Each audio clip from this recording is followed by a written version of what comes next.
Stephen. What?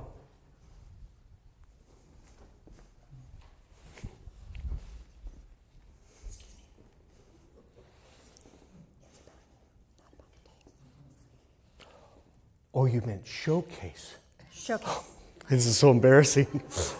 Okay. You got this? I got it. I do. You sure? Yeah, I do. Okay. I can't believe that. Have you ever set a goal and didn't achieve it? Don't raise your hands, it's all right.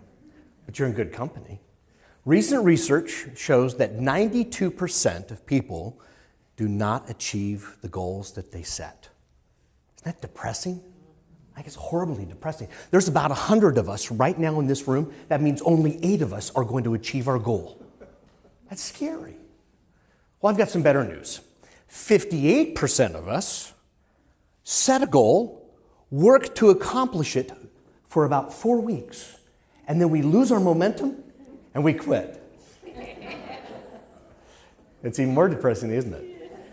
Right about now you're thinking, didn't they say he was a motivational speaker? You could go ahead and ask your neighbor, isn't he supposed to be a motivational? I mean, how depressing is that?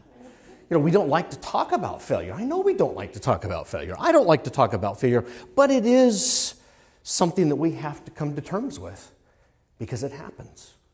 There is something about this thing, failure. It's almost like a gravitational pull that affects our mindset, our desires. It slows us down. And in some cases, it literally holds us back from what we were hoping to achieve. As I work with leaders all around the nation, I hear the stories, the personal stories and the corporate stories of how they're trying to break free from that gravity of failure. Now, the failure doesn't happen because they're lacking desire, inspiration, strategies, knowledge, or talent. They've got all of that. They do, and you and I have all of that as well. But there is one common denominator that tends to affect us the most, and it's what I see everywhere I go. That one common denominator is some form of baggage that's unresolved. Did you just think of somebody who had baggage? I saw that look on your face. Don't look at them right now. Don't do that. You know, it's really easy to think of other people who have baggage, but it's a much different thing and a much more challenging thing to think of ourselves and the baggage that we have.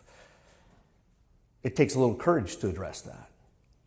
Now, we can make a long list of the different kinds of baggage that hold people back, but I have found that there are 2 that tend to affect us the most, and we don't really want to admit it. I want to share those 2 with you right now. The first is the past, and the second is, believe it or not, the future. Let's think about the past for a moment. Now, I don't mean the past that has failures in it, past mistakes, past excuses, past relationships. I'm not thinking about that. I'm actually referring to the past that we like. Our past success, past relationships, past things that have grounded us, that we adore and hold up in esteem. That past, believe it or not, can be like baggage that's holding us back. Let me explain. I'll give you a quick example. A guy named Joe that I've been working with for a number of years, the leader of an organization that has been struggling for probably about 20 years now. Joe and I were having a conversation. We're taking a walk on a trail around a lake. And as we were walking, talking about a current challenge he was working through, he reached down and he picked up 2 rocks, put one in his left hand, and with the other, bent down and skipped that rock out over the surface of the lake, and we just watched until it disappeared. I was waiting for him to take the second rock and throw it, but he turned and he started to walk away. And as he walked away, I heard him say, I have spent my career in this place doing everything I can to prevent it from failing. I was given a trust from the leaders who have gone before me to do everything I can to make sure it didn't fail and to honor their investment and their sacrifices. But right now, I feel like all I'm doing is propping up memories, and we're not building any momentum. And I knew what he meant. I had walked through their building. It felt like a museum. Every wall, there was a picture of a past leader or a plaque commemorating some previous success. And there wasn't a single thing in their entire facility that indicated there was a future vision or anything exciting or anything current that was generating some interest for their employees. Everything was about the past. He looked at me and he said, Stephen, I'm afraid that we're going to lose it all. And I don't know what to do. I looked at him and I said, Joe, you're going to have to decide what you're going to do with that rock. He looked at the rock and then looked at me like I'd lost my mind. And so I continued. Winning in today's marketplace means that you have to let go of the past. It doesn't mean that you dishonor the past or that you disown it or you totally abandon it. It simply means you have to come to a point where you're willing to let go of your attachment to the good old days and to give your people permission to begin to dream some new dreams and to create some new progress, something forward motion. That's what you need to do. You see, Joe, in order to make a splash, you're going to have to toss that rock.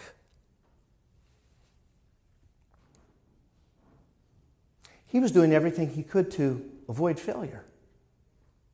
But trying not to fail does not have the same kind of passion and energy as seeking to win. They're very different, aren't they? Are you propping up memories? Building a museum? Or are you creating momentum?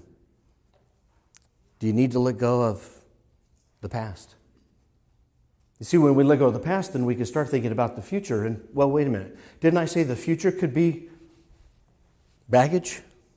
Well, let's think about future for a little bit. It's not really the future itself that becomes the baggage. It is our dependency on other people to lead the way into our future that could become our baggage. You see, the more that we depend on someone else to take the next steps and for us to follow, the more we become solely dependent on their focus, their dreams, their energy. It begins to literally diminish our own self-confidence. When I was a little boy, my dad bought some property in the mountains of Idaho to build a cabin.